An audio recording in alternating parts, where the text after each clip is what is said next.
लोगों से मिलने के बाद हम उनके साथ निकले जगौर नाम के गांव की तरफ, जहां उन्होंने एक सड़क का उद्घाटन करना था।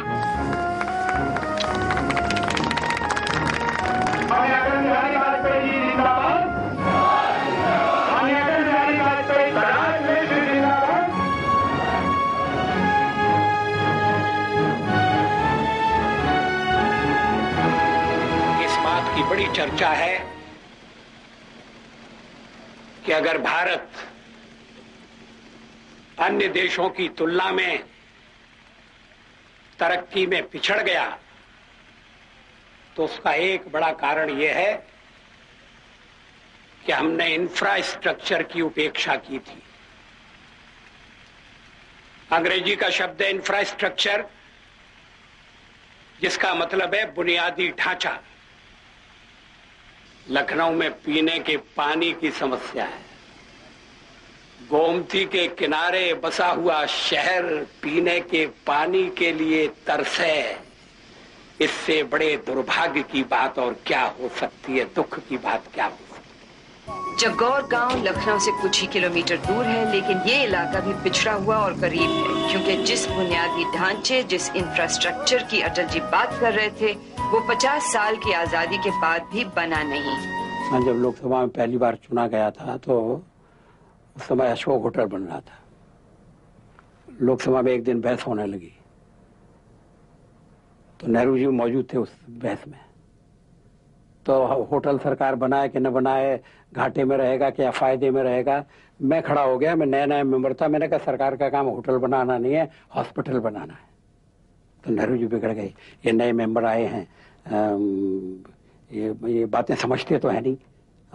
हम होटल भी बनाएंगे और होटल के मुनाफे से हॉस्पिटल भी बनाएंगे।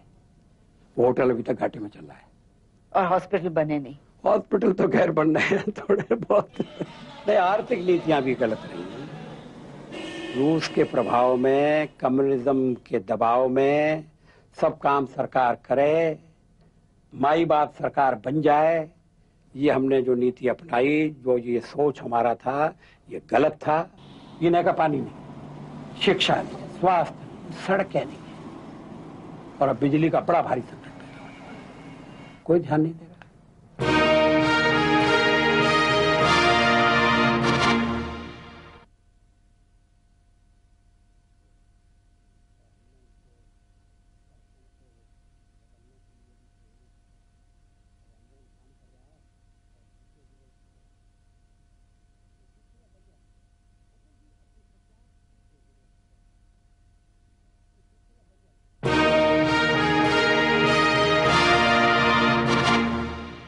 अटल जी अपने 50 साल लंबे राजनीतिक जीवन की सबसे बड़ी उपलब्धि क्या मानते हैं? मुझे संतोष है कि मैंने अभी तक अपने कर्तव्य का पालन किया है।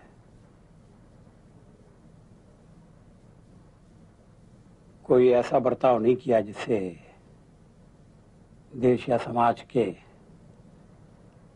हित को चोट पहुंचे। और सबसे बड़ी असफलता? मैं व्यक्तिगत सफलता असफलता की कसौटी पर नहीं करता, लेकिन जो राष्ट्र की विफलता है उसी को मैं अपनी विफलता मानता हूं। 50 साल के बाद आजादी के हम ऐसा हिंदुस्तान क्यों नहीं बना सके कि जो कम से कम दक्षिण एशिया के देशों के साथ पंक्ति में बराबर से खड़ा हो सकता। सियासत में सालों से खोए हुए अटल जी को कभी कभी निराशा का आभास भी होता है। अभी हो रहा है। क्यों? क्यों? गर्मी ज्यादा है यूपी में? इसलिए नहीं, क्या हम कहाँ जा रहे हैं, क्या हो रहा है। मैं 57 में लोकसभा का पहली बार सदस्य चुना गया था, ये 97 है।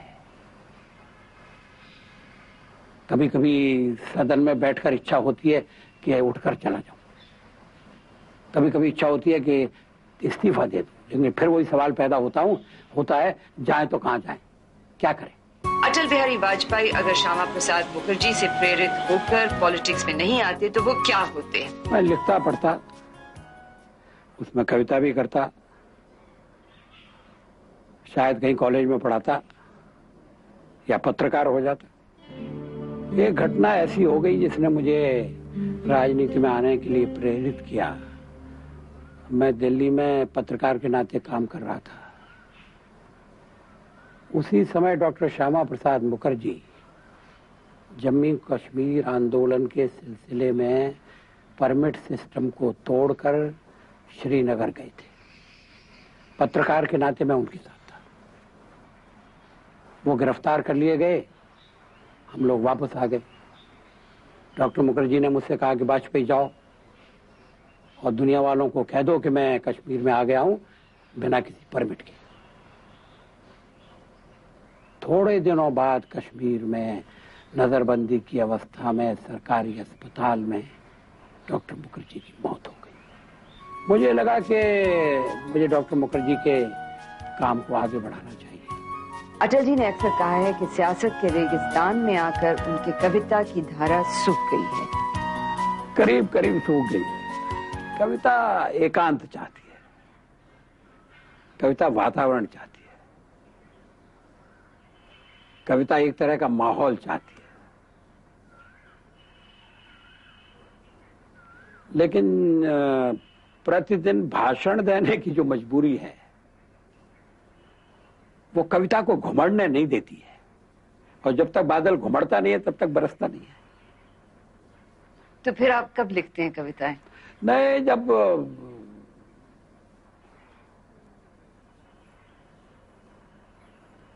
जब लिखने से अपने को रोक नहीं पाता हूं तभी लिखता हूं। कविता के अलावा और कौन से शौक हैं? आप रिलैक्स करने के लिए क्या करते हैं? मैं घूमता हूं, रोज घूमना पसंद करता हूं। सागर का किनारा और हिमालय की चोटियां मुझे आकृष्ट करती हैं। खाना भी अच्छा बनाता हूं। क्या क्या? सब चीजें अच्छी बना सकता हूँ, लेकिन मैं खिचड़ी बहुत अच्छी बनाता हूँ और हलवा अच्छा बनाता हूँ, खीर अच्छी बनाता हूँ। वक्त कहाँ मिलता है आपको बनाने के लिए? नहीं, वक्त तो निकालना पड़ता है। जब कुछ करने के लिए नहीं होता तभी शौक भी तभी पूरे होते हैं जब वक्त होता है। अच्छा, तो खाना बनाते हैं, घूमते हैं और गाना बजाना? और पढ़ता हूँ, संगीत में सुनता हूँ, शास्त्रीय संगीत भी, नया संगीत भी। मुझे ऐसे गाने पसंद हैं जो दर्द से भरे हो।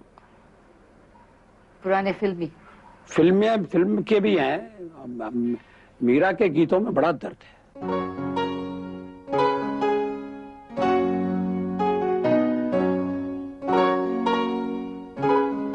रात को एक और उद्घाटन, इस दफा लखनऊ में एक पंपिंग स्टेशन का।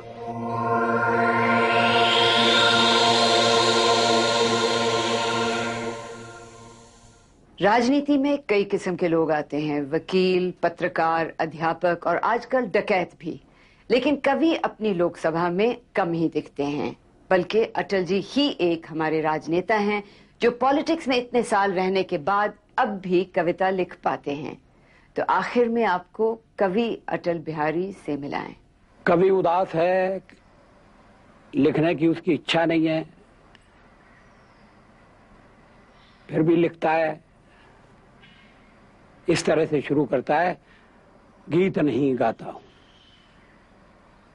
गीत नहीं गाता हूं, बेनकाब चेहरे हैं, दाग बड़े गहरे हैं, टूटता तिलस्म आज सच से भय खाता हूं, गीत नहीं गाता हूं, गीत नहीं गाता हूं। लगी कुछ ऐसी नजर, बिखरा शीशे सा शहर, अपनों के मेले में मीत नहीं पाता हूं, गीत नहीं गाता हूं, गीत नहीं गाता हूं। फिर ये विश्वासघात की कल्पना है, पीठ में छुरी सा चांद, पीठ में छुरी सा चांद, राह गया रेखा फांद, मुक्त के क्षणों में बार बार बंध जाता हूं, गीत नहीं गाता हूं, गीत नहीं गाता हूं। लेकिन परिस्थिति बदली, मनस्थिति बदली। कवि ने कहा कि मैं लिखूंगा, और कवि ने लिखा, गीत नया गाता हूं, गीत नया गाता हूं, टूटे हुए तारों से फूटे वासंती स्वर, पत्थर की छाती में उगाया नव अंकुर, झरे सब पीले पात, कोयल की कुहुक रात, प्राची में अरुणिमा की रेख देख पाता हूं, गीत नया गाता हूं, गीत नया गाता हूं। इसका अंतिम है, टूटे हुए सपने की सुने कौन सिसकी, टूटे हुए सपने की सुने कौन सिसकी, अंतर को चीर व्यथा पलकों पर ठिठकी, हार नहीं मानूंगा रार नहीं ठानूंगा, काल के कपाल पर लिखता मिटाता हूं, गीत नया गाता हूं, गीत नया।